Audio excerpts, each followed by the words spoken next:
Selamat datang. Sekarang kami akan melakukan presentasi melalui video ini. Dalam video ini, kami akan menyampaikan beberapa hal mengenai proyek kami yang kami sudah buat dalam satu semester ini. So, check it out. Visi dan misi. Visi kami yang pertama membawa perubahan yang positif terhadap panti asuhan. Yang kedua, membantu sebuah yayasan panti asuhan yang mengalami kesusahan. Yang ketiga, mengajarkan kepada anak-anak yang di panti asuhan untuk selalu bisa membawa berkat kepada orang lain.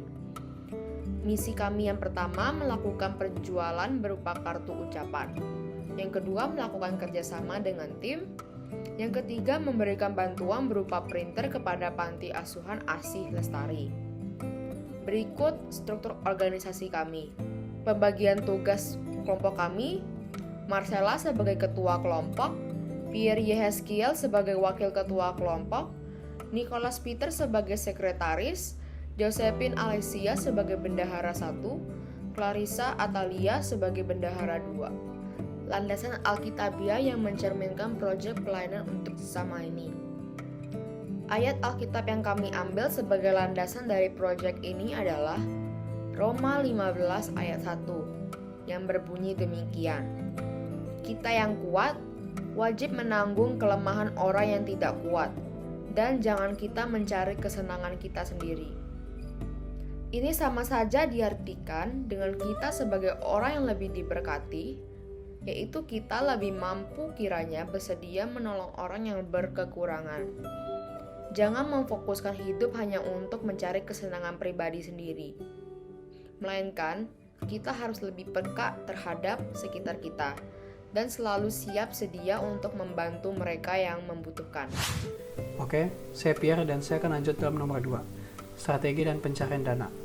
Panti Asih Lestari ini mengalami kendala dalam hal memenuhi kebutuhannya, yaitu dalam hal mencetak sebuah dokumen maupun tugas sekolah anak-anak panti. Mereka tidak dapat memenuhi fasilitas anak-anak panti bersekolah karena tidak memiliki printer. Kami selaku mahasiswa UPH mau membawa perubahan pada panti ini dan menolong mereka dengan usaha kami sendiri.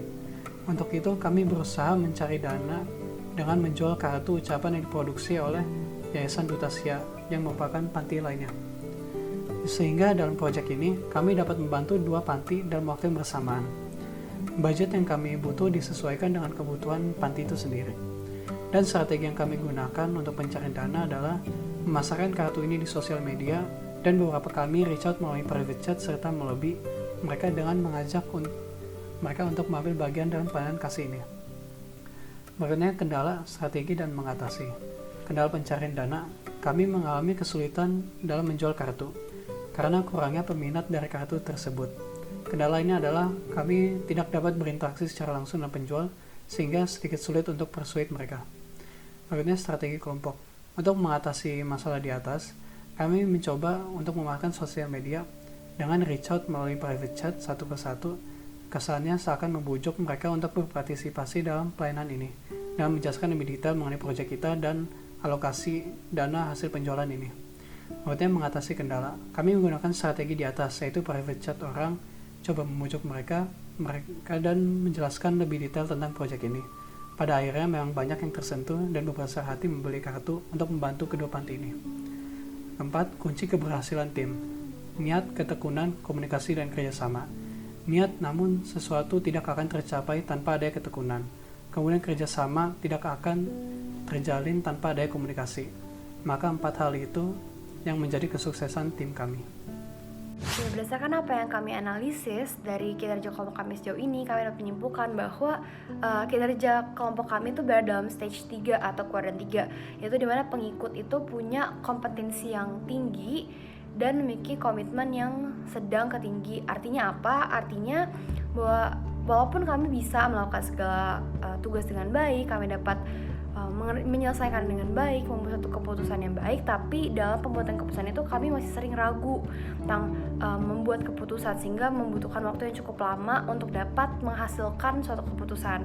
Nah, untuk itu kami membutuhkan seorang leader dengan tipe supporting, di mana leader itu memberikan dukungan, semangat untuk kami lebih berani lagi dan supaya kami lebih cepat lagi dalam membuat suatu keputusan. Nah, sama seperti apa yang kami butuhkan yaitu seorang leader dengan tipe supporting, leader seperti itulah yang kami punya pada saat ini. Kami punya leader yang sering menanyakan bagaimana perkembangan proyeknya. Ia juga memberikan dukungan, memberikan semangat dan meneguhkan kami dengan berkata bahwa oh ya, kita pasti bisa mengerjakan proyek ini. Yang selanjutnya kami akan memaparkan tentang kegiatan entrepreneurship dalam proyek ini. Jadi kegiatan entrepreneurship yang kami lakukan adalah kami menjual kartu yang kemudian keuntungannya itu akan diberikan untuk membeli printer yang akan diberikan kepada panti asuhan ASih Lestari sesuai dengan kebutuhan mereka.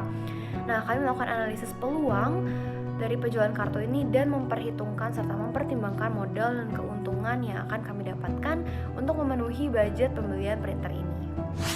Kelompok kami melakukan proyek ini dilandasi dari 2 jenis motivasi. Motivasi altruistik dan motivasi affiliation. Apa sih kedua motivasi ini? Altruistik adalah motivasi di mana seseorang melakukan sebuah proyek atau pekerjaan yang didasari oleh keinginan untuk menolong orang yang lemah, sedang membutuhkan pertolongan atau sedang dalam kesusahan, di mana orang yang membantu ini sudah mampu menolong dirinya sendiri. Sama seperti kami melihat panti asuhan ASih membutuhkan pertolongan kami, yang dalam hal ini adalah membutuhkan fasilitas printer. Maka melalui proyek ini, kami ingin membantu mencukupi kebutuhan mereka dan menjadikan kehidupan panti menjadi lebih baik. Selain itu, proyek ini juga didasari oleh affiliation, yaitu keinginan bekerja sama dengan orang lain. Itulah mengapa kami bekerja sebagai tim bukan secara individu. Kami percaya dengan bekerja bersama-sama sebagai sebuah tim, maka kami mampu mencapai tujuan dari proyek ini yang tidak dapat kami raih kalau kami berjalan sendirian. Dalam proyek ini, kami banyak belajar tentang komunikasi dan kerjasama. Pada awalnya, masing-masing dari kami masih merasa enggan untuk memulai pembicaraan soal tugas-tugas yang ada. Namun lama-kelamaan, kami pun sadar kalau misalnya untuk keberhasilan dan jalannya proyek ini, kami sangat membutuhkan yang namanya kerjasama. Untuk mencapai kerjasama ini, untuk dapat bekerja sama, kami sangat membutuhkan komunikasi yang baik antar kelompok. Jadi, kami dimulai dengan salah satu dari kami mulai berani untuk membuka suara, memulai pembicaraan, sehingga kami pun semakin dekat, sampai komunikasi kelompok kami itu berjalan dengan baik, di mana kami dapat mengutarakan kesulitan kami, meminta pertolongan, meminta pendapat dari teman-teman kami yang kelompok kami. Mulai dari situ, kelompok kami pun dapat berjalan dengan baik dan jauh lebih efektif. Oke, jadi faktor apa saja yang mempengaruhi keberhasilan atau mungkin kegagalan dalam suatu kelompok? Yang pertama adalah anggotanya mau bekerja sama atau tidak dalam suatu kelompok. Jadi itu bergantung dari individu masing-masing sendiri. Apakah ia melakukan bekerja sama atau tidak. Yang kedua adanya terjadinya komunikasi yang jelas atau tidak di dalam suatu kelompok. Yang ketiga, pola pikir dalam menghadapi masalah dan bagaimana cara mengatasi masalah tersebut.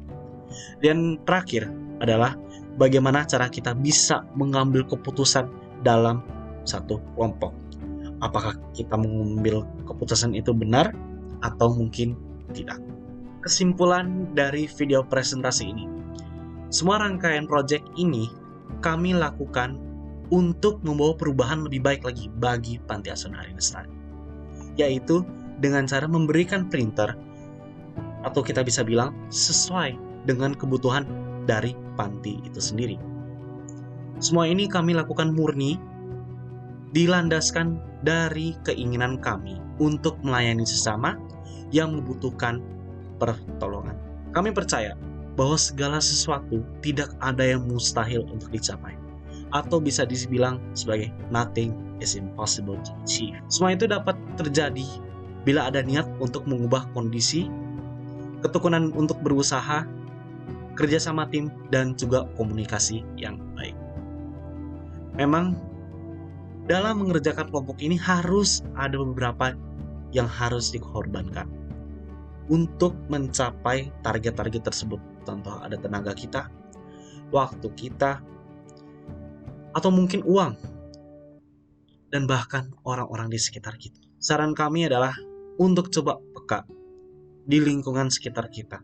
Masih ada banyak orang yang membutuhkan pertolongan kami. Mungkin pada awalnya kita akan ragu, apakah bisa menjalani tugas ini, atau mungkin kita akan gagal. Namun, kembali ke hal yang kami sampaikan sebelumnya. Tidak ada mustahil untuk capai. Nothing is impossible. Semuanya bisa dilakukan jika ada niat dan usaha kita sendiri. Nama saya Nicholas Peter, saya mewakili dari kelompok saya. Mohon maaf bila ada salah kata dalam melakukan presentasi. Terima kasih telah menonton video kami dan Tuhan memberkati. Bye-bye.